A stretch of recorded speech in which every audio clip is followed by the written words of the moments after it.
अस्सलाम वालेकुम जी, welcome back एक नई वीडियो के साथ। तो कैसे हैं आप सब लोग और क्या चल रहा है आप लोग की तरफ, मेरे साथ जरूर शेयर कीजिएगा।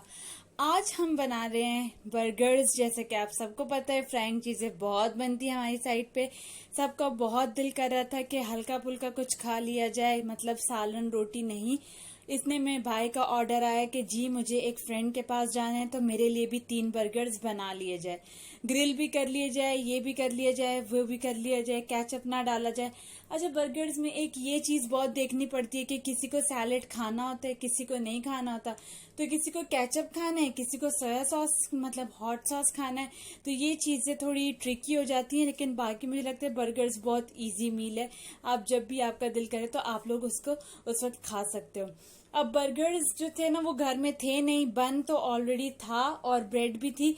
तो इतने में मैंने शिविका से कहा, मीन्स अपनी सिस्टर से, कि आप और जीजू भाई जाके तो बर्गर्स ले आओ। तो जीजू भाई कहते नहीं मैं अकेले चला जाऊंगा, मैं ले आऊंगा। तो मैंने कहा ठीक है, लेकिन अच्छा हो गया कि बहन साथ चली गई, क्योंकि इसमें एक बहुत फनी सीन हो गया था। फनी सीन ये था कि भाई दुकान में उतरे और जब वो गाड़ी में आए तो बहन ने पूछा कि मतलब आप कौन से ब्रांड के, कौन से कंपनी के बर्गर्स लाए हो। तो भाई ने बताया कि तुम्हें तिल वाले बन चाहिए। It was so funny. तो बहन ने उनको कहा कि आप बन लेके आए हो। तो उन्होंने कहा कि हाँ तुम लोग को बर्गर्स चाहिए थे। मतलब वो गोल बन को बर्गर्स बोल रहे थे। इतना मासूम भी कोई होता है, लाइक सीरियसली इतना मासूम भी कोई होता है। इसमें हम सब इतना हंस रहे थे कि हमारे घर में ये एक जोक बन गया था, जोक ऑफ द डे था ये सबके लिए। फिर उसके बाद मुझे भाई के लिए जल्दी से इस बॉटल में पेप्सी डालनी थी कि वो अपने साथ ले जाए। तो मैं देख वीडियो की तरफ रही थी और मैं पेप्सी डाली थी, नीचे गिर गई।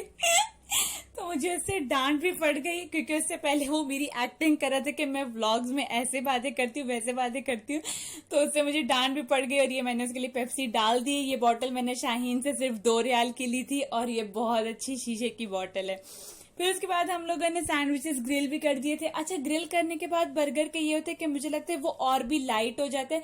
मीन्स उसका आपका उससे पेट तो भर जाता है, लेकिन आप बहुत जल्दी आपको फिर से भूख लग जाती है।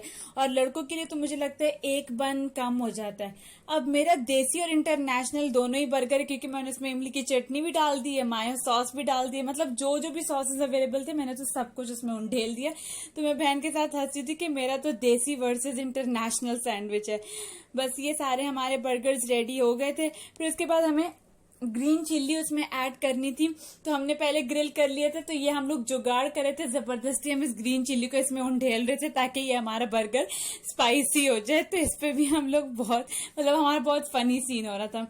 फिर उसके बाद मैं ये चादरें सब हटा रही थी, क्योंकि आज कपड़े थोड़े कम थे। तो मैंने सोचा साथ में ये चादरें भी धो ली जाए।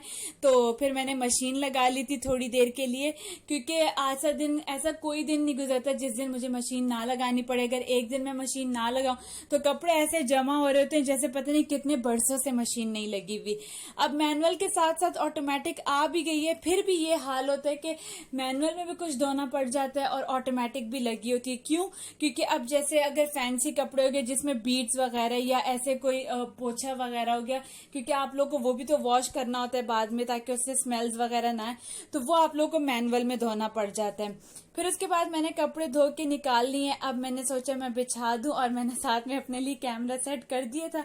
और मैं जब भी बाहर जाती हूँ मेरे साथ मरवा भी बाहर आ जाती है, उसको भी थोड़ा आउटिंग का टाइम मिल जाता है, तो वो भी इधर उधर हो रही थी। बल्कि वो मेरी हेल्प भी कर देती है कि मैं एक एक ड्रेस पे चुटकी लगा रही थी, क्योंकि माशाल्लाह से हवा चल रही थी तो कपड़े वरना उड़ना शुरू हो जाते। सुबह तक जो उनका हाल होता है ना, वो फिर कुछ नीचे पड़े होते हैं, कुछ कहाँ उड़ गए होते हैं, कुछ कहाँ, तो इसलिए चुटकी लगा लेते हैं हम लोग। तो फिर वो मरवा को खुशी हो रही थी, उसको लग रहा था ये पता नहीं क्या चीज है, तो वो फिर कहती है कि मैं दे देती हूँ आपको, वो मुझे एक एक दे रही होती है और मैं लगा रही होती हूँ। उसके बाद हम लोग गोलगप्पे ले आए थे। मैंने बहुत गोलगप्पे खाए हैं कतर में, लेकिन जो सबसे बेस्ट गोलगप्पे हैं ना वो मुझे आज तक सौगात के लगे हैं।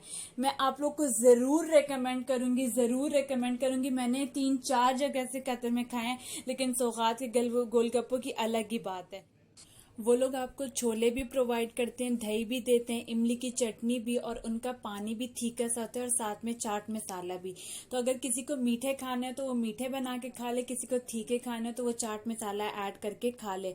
और माशाल्लाह से उन्होंने इतनी सफाई का ख्याल रखा होता, सब कुछ आप लोग को ग्लव्स पहन के और उससे वो करके दे रहे थे, सब कुछ अच्छी तरीके से सफाई का बहुत ख्याल किया हुआ था। और वहाँ पे और बाकी भी बहुत आइटम्स है, जैसे चटनी एटसेट्रा और सॉसेस भी कुछ हैं, तो आप लोग विजिट करके देख सकते हो। तो आप लोग मेरे साथ एंजॉय करें मेरे सौगात का विजिट।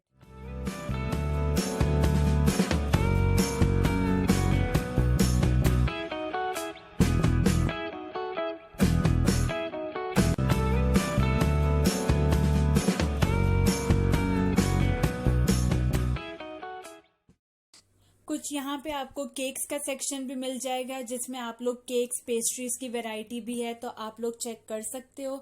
तो आप लोग यही कि खुद विजिट करोगे तो ही आप लोग को पता चलेगा कि आप लोग को क्या चाहिए और आप लोग को क्या लेना है, क्योंकि बेकरी भी है, स्वीट्स का सब कुछ है, तो आप लोग बिस्किट्स वगैरह के लिए भी जाके देख सकते हो। तो ये हमारे यम्मी से गोलगप्पों के साथ हमारा व्लॉग एंड होता है। Thank you so much. Allah Hafiz.